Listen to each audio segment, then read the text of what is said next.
in. Congratulations to Ole Miss and Mississippi State for taking their first baseball series. I don't know when the last time I said that on the same Monday. I think it's been a while. But Mississippi State takes 2 of 3 from LSU. Run rolled them yesterday. I watched that game while I was chilling out, getting ready for Selection Sunday. As I mentioned to Jackson, I went to Mudbugs right when they opened. Made sure to get some shrimp and mushrooms and wings. Hammered some wings. It was just Wendy was doing her own thing. She'd been on a 7-day trip to Disney World. So her and Rex were kind of back in the back. She was reading a book and chilling out and maybe napping a little bit. So I had the living room and TV, everything. Well, I could have gone out to the man room. Sure. But it was great. Wings. And then I happened to find a Stella. And the afternoon just kind of unfolded. And Mississippi State beat LSU. And then they punched their ticket to March Madness against Michigan State. Go to hell, Sparty. And the 8 seed is the Dogs. 9 seed is Michigan State. And it's 11:15 a.m. kickoff. It's the Tito's Vodka Bloody Mary game on Thursday morning. Go ahead and prepare work-wise. Yeah. Go ahead and prepare today to be able to watch the games. Okay? Today's your final day because you should have started preparing. We told you last week and the week before. Now, go ahead and plan your stay and play at Pearl River Resort and the Golden Moon Casino Sportsbook and Lounge. Bet $50 there at the Golden Moon Casino Sportsbook and Lounge. Play award-winning Dancing Rabbit Golf Club for $30. Bet 50, play 30. It ends. Now, I'm hoping they extend it, but it ends in March. So you can do it this weekend, which is arguably the best weekend in sports. Some people argue the AFC, NFC championship games. I get it. On Sunday, that's amazing.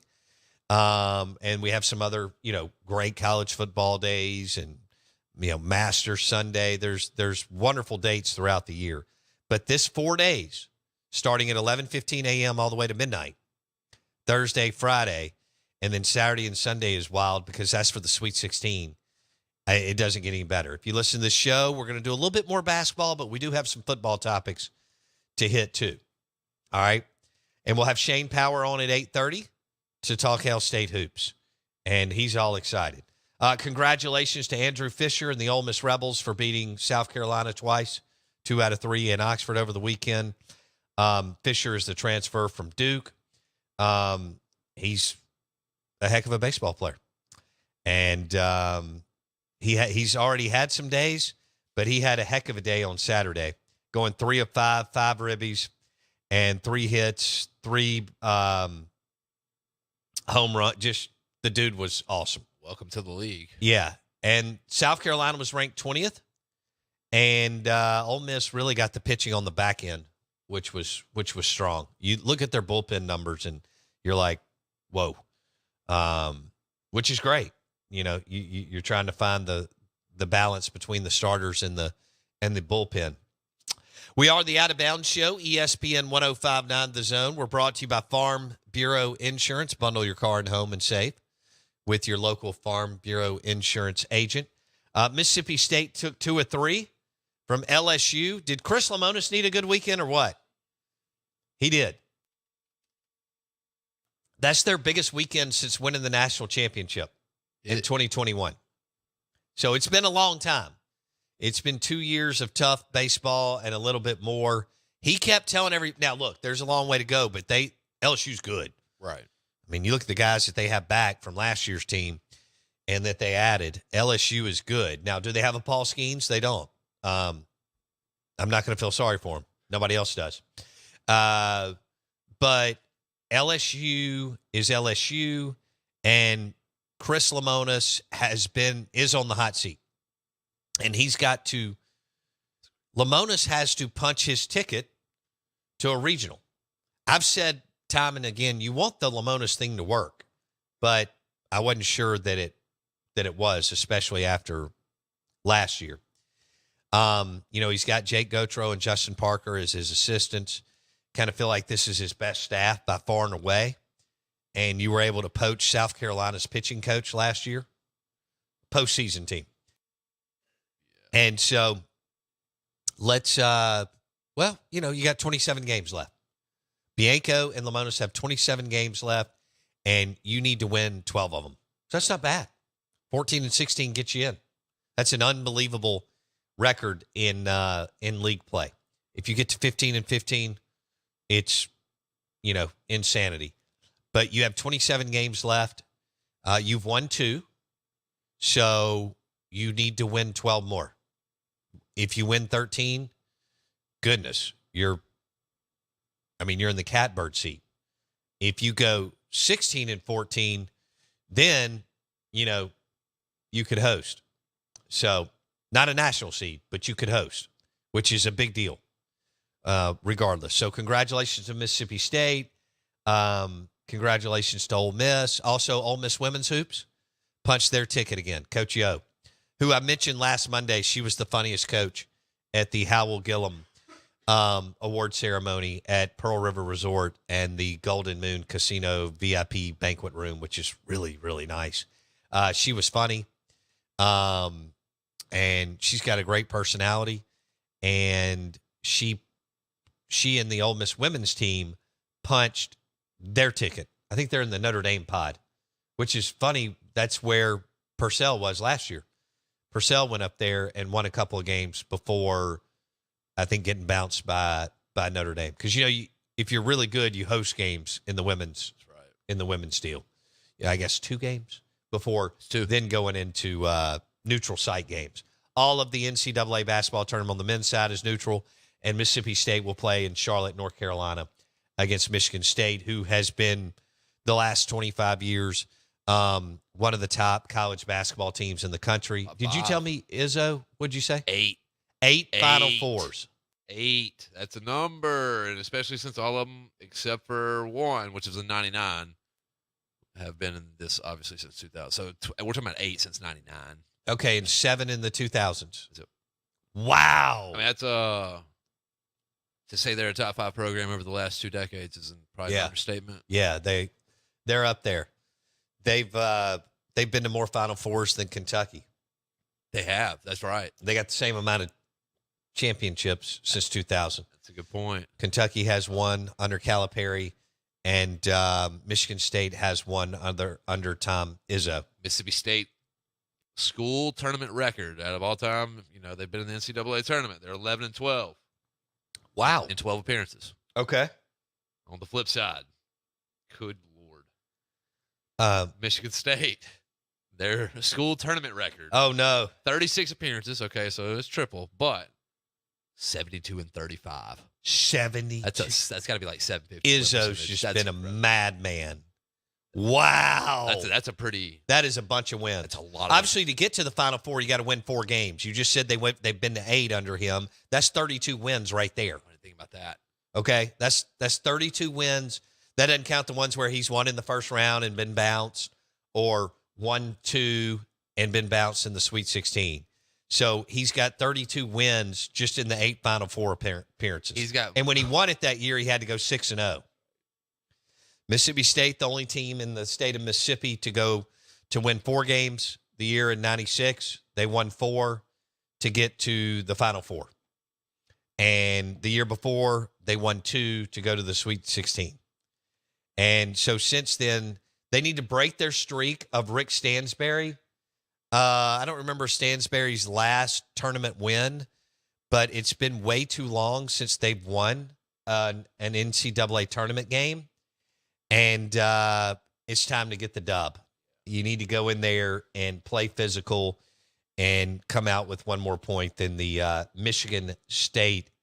Oh, Sparty. What do we do? Is there not a lot of similarities right there? Are there not between Mississippi State and Michigan State outside of the MSU? But like, I feel like in their respective states, I feel like University of Michigan is probably going to be more Ole Miss-like, right? I would think so. I think Michigan State's a little more Mississippi State-like. Yeah, I think it could be the engineering school, although Michigan's got a great engineering school, so I'd have to look at that. I need to look, yeah, but I think there's a lot of grit and grind behind both of those programs. No question. People want me to get into the NIT. For what? Well, why teams are not playing, like Ole Miss isn't playing in the NIT. They declined their NIT bid. Noah, did you have some thoughts before I get into something? Like on the Mississippi State and Michigan thing, there's similarity because they're both hard-nosed defensive teams. Because they both want to muddy up the water and beat teams low-scoring games. That's why you don't see Michigan scoring 130 points, Right? shooting a lot of threes because they want to get in transition and get steals. Yeah. If you're both playing to muddy up the water, how do you emerge? Yeah, that's a great point. Which offense is more efficient? And I like where Noah said, and I've been talking about it for weeks, Mississippi State scoring. I don't think they look to score enough in transition and then their secondary transition, but I hope that they look for both on Thursday because I don't know why. I mean, if you don't have to take it back out to the top, or even nowadays, whoever's running the point thinks they got to take it all the way almost out to half court to reset, which makes no sense. But like I've said this before, if I was a high school boys coach, especially a girls coach, I would never say, I would transition because the overwhelming majority of the time you're not going to get a good shot. So why would I not want to get up and down the floor? Yeah. People, the overwhelming starting fives in high school basketball can't get set, don't know what's going on, not going to stop the ball, can't get their head turned around, all that stuff.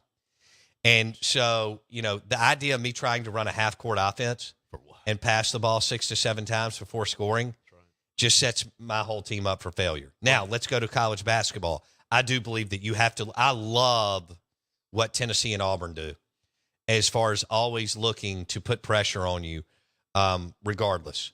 And now I know it didn't work out for Tennessee on Friday, and Mississippi State played a heck of a basketball game and took it to them and blew them out, and – really, Tennessee was frustrated.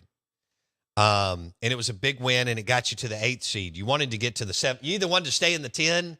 This is not how it works, though. You got to make sure you're in. You either wanted to stay in the 10 or go to the 7th, but you're the 8th seed. But, man, what a slap in the face to Auburn. They play for 3 days. This is why the SEC basketball tournament and SEC baseball tournament are not worth it.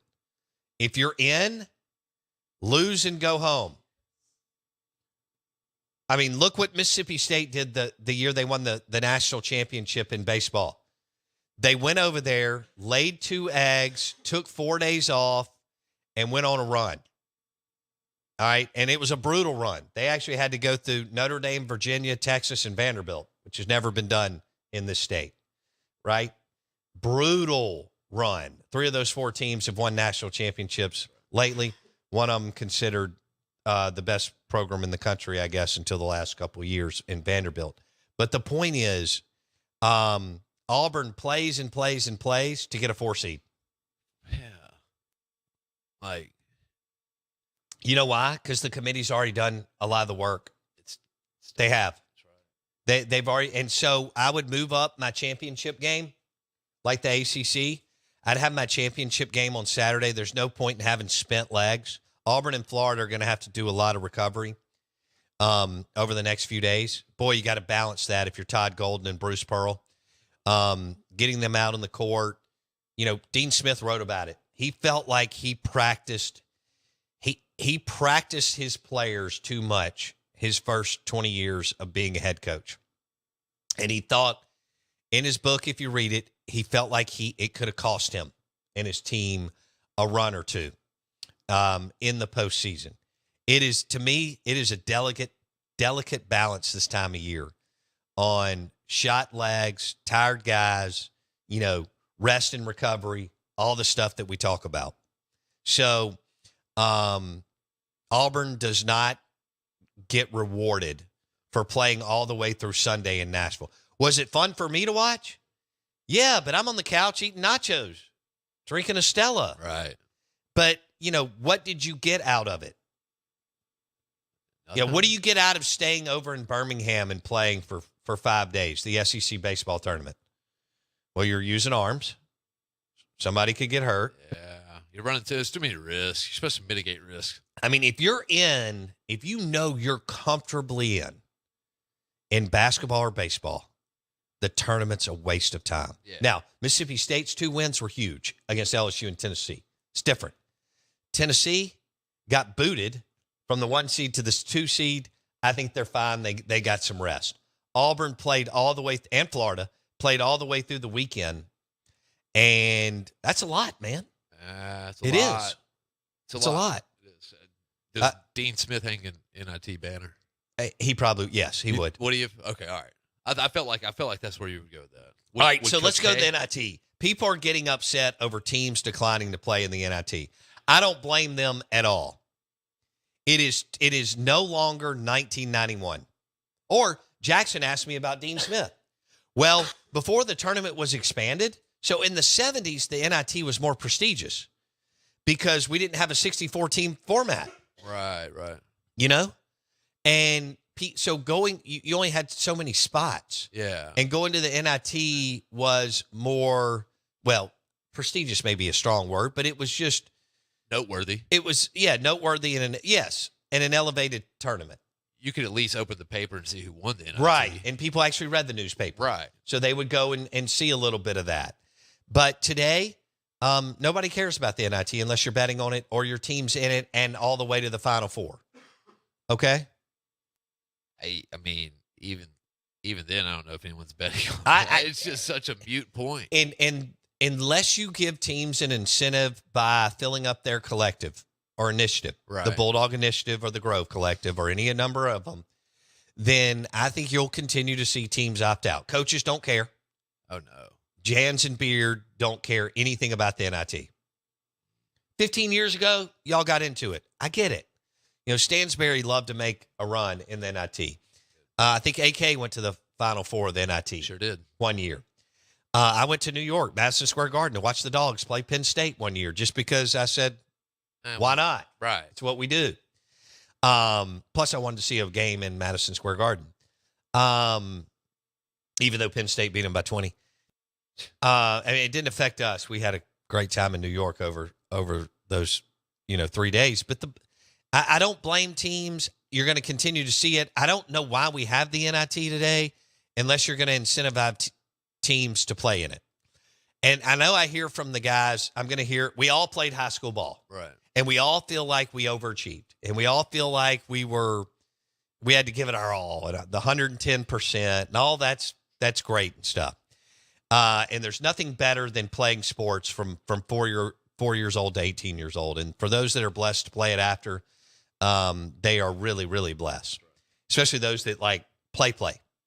You know, if you start for 2 years in junior college or start at shortstop for Millsaps or start at Southern Miss or Mississippi State or Ole Miss or Delta State. Amazing.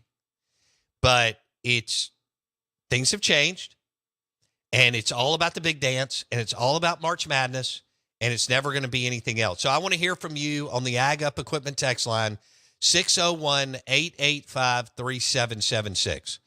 And before you say the players owe you or me to play in the NIT, the coaches don't want. Chris Beard made it crystal clear. He didn't want any part of the NIT. Now, if you can get Capital One to sponsor it or whoever and get them to allocate and earmark X amount of dollars for the 32 teams to write checks to the collective, where they can use, I mean, I don't think you're going to buy a total point guard with the money, but where it gives like a Chris Beard or a Jay Ladner or a Jans if he misses it, but he's gone back-to-back NCAA tournaments, which in this state is incredible. And you see how many few spots there are available because we give all these conference tournament champions spots, which I disagree with too. But if you punch your ticket to the NIT and you know that you're going to get $150,000, well, you can kind of, all right, that's 150. All I need maybe is another 100. Right. To get my 6-man or a point guard that, like, not everybody's going to get. Right. I mean, obviously there's players that are going for 400, 600, 800. I mean, Mississippi State has 2 players on their team that are getting paid $500,000 in basketball. Sure. So, but I'm just saying, and maybe if you win again, you get another Hyundai. Yeah. And then you win again. So all of a sudden you've won 3 games and you've got 400,000, and that you can either split that with 2 players or pay a wingman who's a lethal 3-point shooter through your collective. It's really nice. That's good. That's a good thought there. So Capital One says we'll give out of the 32 teams, run the numbers, 1, 2, 3, 4. We'll allocate $10 million to the collectives, and it's based on winning. That'd be huge, and maybe the Out of Bounds show get a little percentage of that for giving them the idea. Obviously. I mean, we deserve at least 12 to 15%. Yeah, no, we're not worried about 2 to 5. Speaking of deserve, but none of y'all really care about the NIT, and I love you. It's all about Thursday, Friday, and Saturday in March Madness in the NCAA tournament. So I got to tell you about our bracket challenge. Jackson's excited. I'm excited. We called it the OOB Dunk Masters bracket challenge. And we're giving away a massive, big, beautiful Kona Big Wave cooler. Kona Big Wave, which is great beer out of Hawaii. Kona Big Wave cooler. We're giving away a night at the Golden Moon Casino Sportsbook, 2 rounds of golf to Dancing Rabbit Golf Club, a $100 gift certificate to Rick's Pro Truck, and a $50 gift certificate to Aplos. What a prize, man. And I'll throw more stuff in the cooler. Okay, but right now we're at, I don't know, we're getting close to $1,000. So that's first prize, first place. Second place, we'll get some really cool stuff. Just let me put all that together. We put out some feelers and so on as far as what all we can get.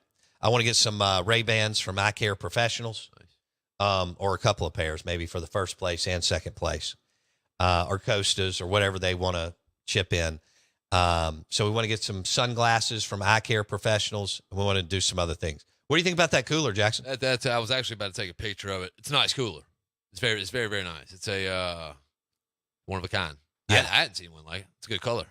It's pretty. Big fan of the color. Yeah, I told you. Obviously, the Patron green caught my eye whenever I can't give that one away quite yet. I just got to figure that out. It's a big boy. So pretty. Yeah, it's so nice. Oh, that's a staple. But this one's big time too. Yeah, and it's a Grizzly cooler, Kona Big Wave cooler. It's for your beer on the back patio or whatever you like. You can do Mountain Dews. Doesn't matter to me. Or those drinks that Jackson drinks, Monster Energy. But it's awesome. It's nice. Oh, I also need to give separately today, I need to give away round of 2 to Dancing Rabbit Golf Club because I just found 6 gift certificates.